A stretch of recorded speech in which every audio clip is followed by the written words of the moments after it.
Welcome back, everyone. Today we're going to talk about something called the Cartesian product, which is another operation that is performed on sets, just like the power set that we talked about in the previous video. Unlike the previous video, though, the Cartesian product is actually something that takes in two sets and produces a new set. So this is our notation for the Cartesian product. It's a cross. The LaTeX symbol for this, by the way, this is \times. And what the Cartesian product of two sets is a collection of ordered pairs. And it's a collection of ordered pairs where the first thing is from the first set and the second thing is from the second set. All right, so let's let A be the set 1, 2, and B be the set 2, 3. Let's just write down what the Cartesian product is, just to make sure we're comfortable with this definition. So this is going to be a collection of ordered pairs, one thing from A, comma, one thing from B. So for example, 1, 2, that's in here because 1 is in A and 2 is in B.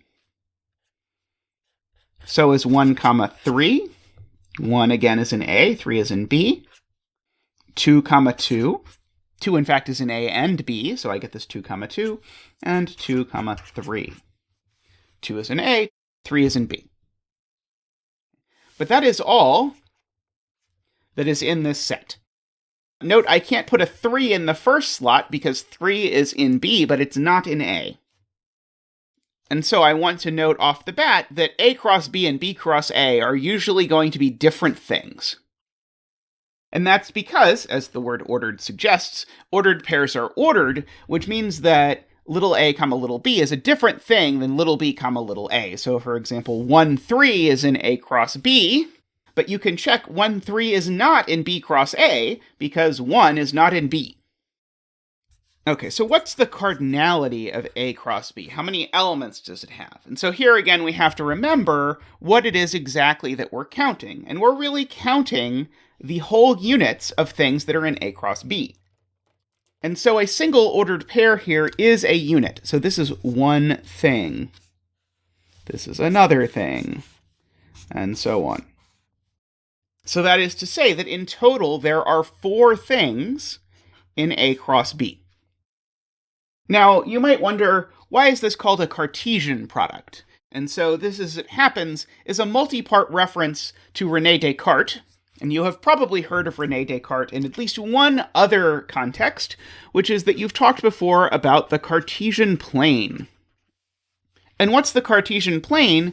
This is this thing with the x and y axes that you encounter in calculus, or even in algebra before that. And it's where you graph functions. So for example, if you graph this y equals x squared, that's a graph taking place in the Cartesian plane. And you might remember that from calculus classes, math professors tend to denote the Cartesian plane by r squared. And probably you never really bothered to think about, like, why is this r squared and why is three-dimensional space r cubed, and so on. But in fact, the reason it's r squared is because the Cartesian plane is really r cross r. And so r squared, r cross r, they're both the set of all ordered pairs x, y, where x and y both happen to be real numbers. So this is the thing that Descartes came up with, the Cartesian plane and the idea of graphing functions. So that was a huge, monumental achievement, so he gets his name attached to that.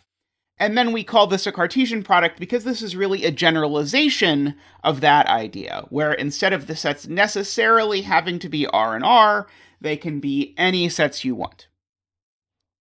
Now, in fact, this graph of the function y equals x squared is actually really naturally thought of as a subset of r cross r. And in fact, the graph of every one variable function from the reals to the reals is going to naturally be thought of as being some particular subset of the Cartesian plane. So if I go ahead and label this graph gamma, I can go ahead and write gamma in set notation, as gamma is the set of all ordered pairs x, y, and r squared, such that, and then what's the property? Well, rather conveniently, the property is y equals x squared. So literally, the property that defines which elements of r squared happen to be on the graph of y equals x squared is just literally those that satisfy the property y equals x squared. And if you think back to what it meant to be on a graph, you'll think, well, that is exactly what it meant, because remember the xy's were supposed to be input-output pairs, where the x was the input and the y was the output, which is exactly saying the y-coordinate for any point on the graph should be the square of the x-coordinate, if it was this particular function that you were looking at. And so my point here was that gamma is a subset of r squared, and similarly we can define the graph of any other function, and those will also live as a subset of r squared. Now I'll go ahead and note, in fact, the next thing after we finish talking about sets that we're going to talk about is we're going to talk about functions. And so one way you could actually define functions is by thinking of functions as really being a graph of something inside the Cartesian product and deciding what property it is you want that subset of the Cartesian product to have. Now, that's not the viewpoint I'm going to take towards it, because I think it ends up making things unnecessarily confusing. But that is sort of one view you can take, and if you read the book in section 4.3, they'll talk specifically about that idea and that definition of a function. Before we carry on, I wanted to mention one convention about what happens when you do have something like R3, which is supposed to be R cross R cross R.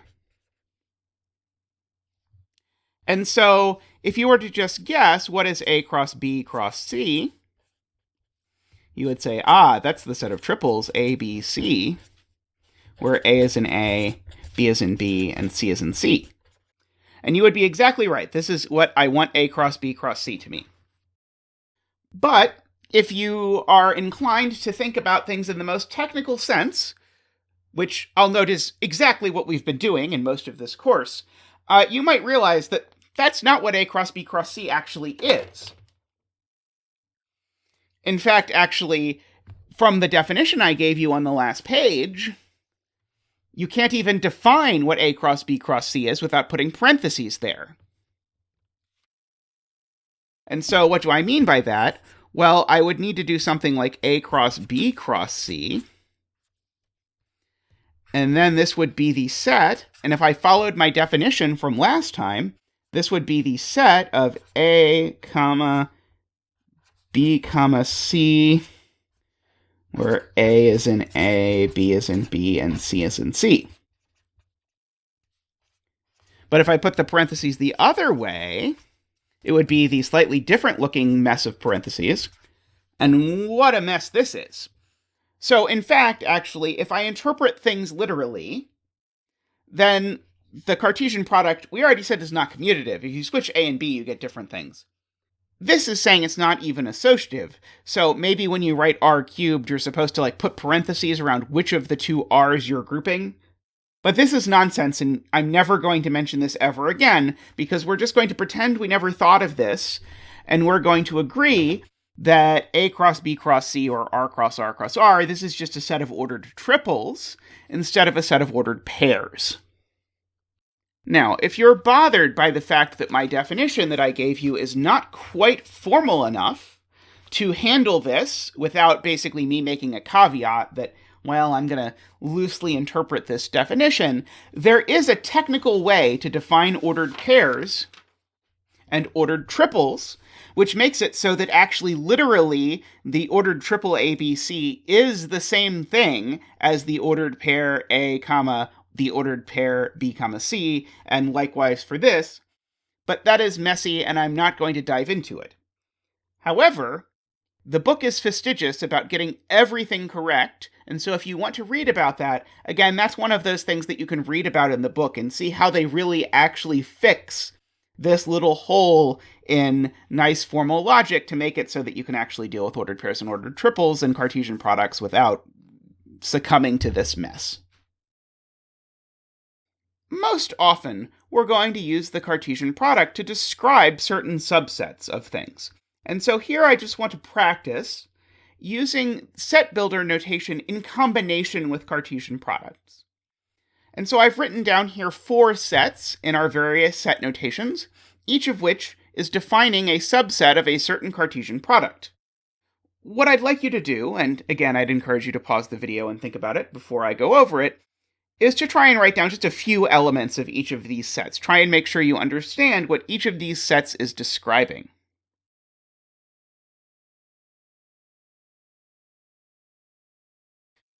So let's go over these. So the first here is going to be some ordered pairs of integers, where the first integer is a multiple of the second integer. So we're looking here for things like 12, 4, 6, 2, 52, 4, and so on. All of these flavors where, again, the first number is a multiple of the second. And so it's just literally what it says, but here are some sample elements. Here I'm looking for triples, where the first and last thing in the triple are integers, and the middle one is a real number.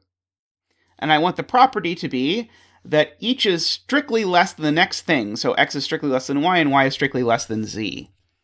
So maybe one of the most natural ones you'll think of is something like this, where 3 and 4 are integers. 3 is strictly less than pi. Pi is strictly less than 4. The pi is allowed to be there because that's the one slot that's an element of the real numbers. But please note, this is just as much an element of this set. 7 is an integer, but it's also a real number, so I'm perfectly well allowed to pick that as long as I pick a lesser integer and a greater integer on either side. Both of these are perfectly fine examples of elements of this Cartesian product. This, remember, is our set notation the other direction. So here, I am calculating triples by plugging in elements of R. So here I'm going to get things like 1, 1, 1. That's if I plug in t equals 1. Likewise, I could get something like -1, 1, -1. That would be if I plugged in t equals -1, or 2, 4, 8 if I plugged in t equals 2, etc. In our last example here, I'm looking at ordered pairs where the elements a and b here are coming from the power set of z+. Which means that the ordered pairs I'm looking for here are ordered pairs of sets. So I have a open parenthesis, a set, a comma, another set, and then a closed parenthesis. That is what one element of this thing looks like. And then I'm looking for things where those two sets happen to have as their intersection the set whose only elements are 1 and 5. So I am looking for something like this. So this is one element of this set that I have just described. Again, what's going on here? The first term here, this whole set, this is an element of the power set of z+, which just means it's a subset of z+. Likewise, this is another subset of z+. And these have the property that if I take their intersection, I get exactly the set 1, 5. Just like the power sets, I'm now going to write down a series of statements about Cartesian products. And the goal we're going to have is to prove them if they are true, or to prove them false if they are false. So here's a first statement for us. If A and B are sets, and X is in A, then X is in A cross B. Do we believe this? And I think it turns out we definitely should not believe this. And so here's my proof that this is wrong. If I take A and B to be the real numbers, then 5 is an element of R, but 5 is not an element of R squared. 5 is not an element of R cross R. Again, my counterexample here is something where the if part is true and the then part is false, which shows me that the if-then statement itself is false. As ever, we get to do slightly confusing examples with the empty set. So let's talk about what happens when you take the Cartesian product of a set with the empty set. So the claim here is that whenever you do that, you get the empty set. In fact, I'll go ahead and add the same claim the other direction.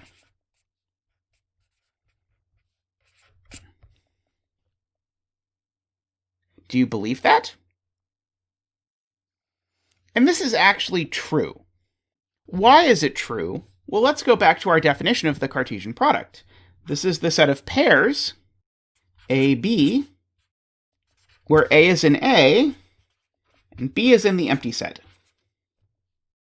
But one piece of this is a big problem, namely the B is in the empty set part.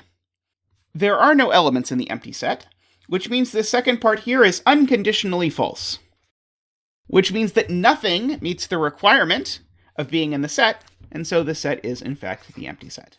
And the product the other way works exactly the same way.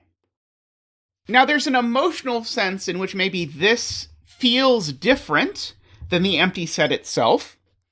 And the reason for that is that you might feel like, okay, well, this set doesn't have anything in it, but the things it doesn't have in it are ordered pairs, whereas the things this doesn't have in it are, well, anything. But there's only one empty set. And so no matter how you've sort of arrived at a set with no elements, every set with no elements is the same set. They're all literally equal to the empty set. So in the previous example, we saw that sometimes when you take a Cartesian product, you get the empty set. My question now is, if I start with two non-empty sets, is it possible to somehow end up with the empty set or not? So this is the claim that that is not possible. Do you believe this? And if so, can we prove it? This is true. And the proof here is going to be a reminder of how we're going to use the hypothesis none-empty. Namely, knowing a set is none-empty buys you exactly one thing. Namely, it tells you the set has n element. So here's how I write that. Since A and B are none-empty, there's some little a and little b, where a little a is in A and little b is in B. But what does that tell me? That tells me that little a comma little b is an element of A cross B. But now A cross B has an element, so it's not empty. Next, let's talk about our whole infinite-finite distinction. Is it true that if one of the sets I start with in my product is infinite, then the result of the Cartesian product is always infinite? Now, I'll note this is a very plausible-looking statement, but it's not true. And have a think for a moment about why it's not true. You might want to look back just a little ways. And the reason why it's not true is that even though one of them is infinite, the other might be the empty set. So I could take A to be the positive integers, that's definitely infinite, and B to be the empty set. And by our argument from earlier, A cross B now is the empty set, which is definitely finite. And so this forms a counterexample. A style of question you'll often see in textbooks or from certain professors is a slight variation on the prove or disprove formula that we've been doing. Namely, you'll often see prove or disprove and salvage. And so when someone says, and salvage, what they're telling you is, okay, the statement that's written down is not true, but it's pretty close to an actual true statement, so we want you to explain why the thing that's written down is not true, and then fix it so that it is true, and then prove it.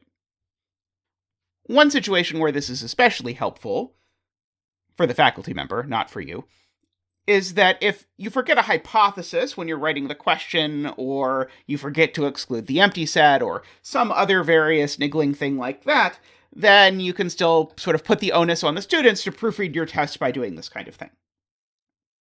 Anyway, I don't believe I have ever asked in this class any questions of this form, but this would be a great example for that kind of question, because you can actually identify from this question that, okay, the problem was one of the things could be the empty set, and so then you might try and modify that statement and say, well, if A or B is infinite, and the other is none-empty, then A cross B is infinite. And this actually becomes true, and we know how to prove it. So, without loss of generality, we're going to assume that A is infinite and B is none-empty, rather than the other way around. So, B being none-empty means that there exists a little b and big B, and A being infinite means that there exists a none-repeating, none-terminating list of elements of A. And I'll just call this little a1, little a2, little a3, and so on. Now, what is it I want to prove? I want to prove that A cross B is infinite, which means I need to find a non-repeating, non-terminating list of elements of A cross B. But if I combine this list of elements of A with the fact that little b is in fact in big B, then I can actually write down A1, comma little b, A2, comma little b, A3, comma little b, and so on. This is a non-repeating, non-terminating list of elements of A cross B. And what does that mean? That means that A cross B is infinite. So next up, let's look at this statement. For all sets A and B, we have the power set of A cross B is equal to the power set of A cross the power set of B. Now, this question's almost designed to sort of make your eyes cross when you look at it because you're combining power sets and Cartesian products, and so it's really difficult to sort of wrap your mind around what this is even saying. But once you do, you'll probably realize pretty quickly that this statement can't possibly be true, because if you look closely, actually, an element of the right-hand side is an ordered pair, right? Because it's an element of a Cartesian product. Whereas if I look at the left-hand side, elements over here are not ordered pairs. Elements over here are sets. So this is what some programming language would probably call a type error. The things on the left and the things on the right aren't even the same type, so they can't possibly be equal. Nevertheless, I would encourage you not to try and write up the proof in that way. I would instead write the proof by giving a specific example. So what is in the power set of A cross B? So A cross B, I should write down, is just the ordered pair 1, 2, and nothing else. The power set of A cross B, well, what are all the subsets of this one element set? Well, the empty set, and, well, that set. On the other hand, what's the power set of A cross the power set of B? Well, this is a set whose elements include things like the ordered pair, the empty set, the ordered pair AB, the ordered pair, the empty set B, and the ordered pair A, comma, the empty set. In fact, actually, because A and B only have one element apiece, this is the entirety of the power set of A cross the power set of B. And now, all I have to do is note that this is not the same thing as this. In fact, this and this don't even really look that much alike, frankly, so this is definitely not true. Okay, how about this? If A, B, and C are sets, then if I take the Cartesian product of A with the union of B and C, then that's the same thing as taking the Cartesian product of A and B and the Cartesian product of A and C and taking the union of those two things. Structurally, this is a lot like the previous example where I sort of swapped around some symbols. In the previous example, it was some power sets and Cartesian products. Here, it's Cartesian products and unions. And the last example proved to be spectacularly false. So you might think for a second before you even look at this, what kind of thing would be in the things on the left and what kind of thing would be in the things on the right. And namely, these things are going to be ordered pairs, and in fact they're going to be ordered pairs where the first thing is an element of A, and the second thing is an element of B or C. These are things where the first thing is an element of A, and the second thing is an element of B. And here, these are ordered pairs where the first thing is an element of A and the second thing is an element of C. So everything in here, everything in between these two sets, they're at least the same types as things in the other set. Which makes this feel a lot more plausible than the previous one. In fact, it is true. Let's try and prove it. I'm trying to prove that two sets are equal here, which means I have to use mutual inclusion. So, let's start by supposing that we have an element of A cross B union C. Already, I think you'll see that this is not a great start. Why is this not a great start? Because this thing is a Cartesian product, which means its elements look like ordered pairs. And I want to be able to talk about the first thing and the second thing involved in those ordered pairs. But if I only call the element X, I can't do that. So instead, it actually makes sense to suppose that x comma y is an element of A cross B union C. Rather than naming the whole ordered pair x, which is what I did over there, I've now given names to the first component of the ordered pair and the second component of the ordered pair. Again, choosing good names for your variables that represent the things you're talking about well helps a lot in terms of writing these proofs. The thing I need to show now is that x comma y is in fact an element of A cross B union A cross C. So I've supposed x comma y now is an element of A cross B union C. So what does that tell me? It tells me that x is in A and y is in B union C. Well, y is in B union C. That tells me that y is in B or y is in C. But if I look at these two pieces together, that tells me that either xy is in A cross B, because x is in A and y is in B, or xy is in A cross C. That's the time when x is in A and y is in C. But what does that tell me? That tells me that x comma y is in fact an element of this union. What about the other direction? The other direction now I need to start by supposing that I have an element of A cross B union A cross C. And again, that element's definitely going to be an ordered pair, so I can go ahead and write it as x comma y. And what does that tell me? That tells me that the ordered pair xy is an element of A cross B, or it's an element of A cross C. Thus, from this we get x is in A and y is in B, or x is in A and y is in C. Again, I need parentheses here so that I don't have this string of and or and that I don't know exactly how they're grouped. I'm given them grouped in parentheses, so I have to maintain the parentheses there. Because x is in A on both sides of this or, I get that x is in A unconditionally. And then I also get that either y is in B or y is in C, which gives me that. And that tells me then that y is in B union C.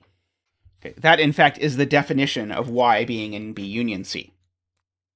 But now x is in A and y is in B union C. And what does that tell me? That tells me that x comma y is in fact an element of A cross B union C. And if you look back, that was exactly the thing I was trying to prove. So that completes both directions of the mutual inclusion, and that therefore completes the whole proof. Okay, so here's a new kind of question. Here I'm going to go ahead and define this big lambda of S to be this collection of this Cartesian product. So it's the set of elements x comma y and the Cartesian product of S and the power set of S, such that x is an element of y. And this is going to take a minute for your brain to decode. In particular, even if it's only subconscious, this probably bothers you a lot. And the reason why this is probably bothersome is because I have here x being an element of something, and that means that this something here, in order for this to make any sense at all, must be a set. But usually, we denote sets by capital letters, not lowercase letters. And so here, when I've written this definition in this fashion, I've written it in a way that is slightly obfuscating, and makes it slightly harder to figure out what's going on. I can, in fact, make this same exact definition much easier to read if I note that because little y is supposed to be a set, I can go ahead and rename it as big Y. Now, at least this part looks a little less painful, at least to me. So let's look at what's happening here. So I've got ordered pairs of what appears to be an element and a set, and the condition is that the element has to be in the set. Okay, that is a reasonable condition. But floating around in the background here, I have an ambient set S, and the condition here is that that element X, it has to be an element of S. So here, little x is an element of S. That's because this is in the Cartesian product, so that little x here has to be in that S. And big Y here, it has to be an element of the power set of S. But remember, being an element of the power set of a set is the same thing as being a subset of that set. So what this is describing, in fact, is the set of ordered pairs, where the first thing is an element of the set S, the second thing is a subset of the set S, and the first element is in the second set. So let's do an example of this definition. And let's take S to be the set 1, 2, 3. Elements of lambda of S look like things such as 1, 1, 2, 3, or 2, 2, 3, and so on. So the first slot is an element of the set S, which in this case I've taken to be the set 1, 2, 3. And then the second thing is a set that contains that element. So now let's prove something about this. Okay, so now I want to prove that if I start with a particular set 1 through, and instead of going up to 3, I'm just going to go up to some integer n, I want to show that if I take this lambda of S, then I get something that's greater than or equal to 2n. So how do I show a set has at least 2n elements, which is what this is saying? Well, one way is to write out 2n elements.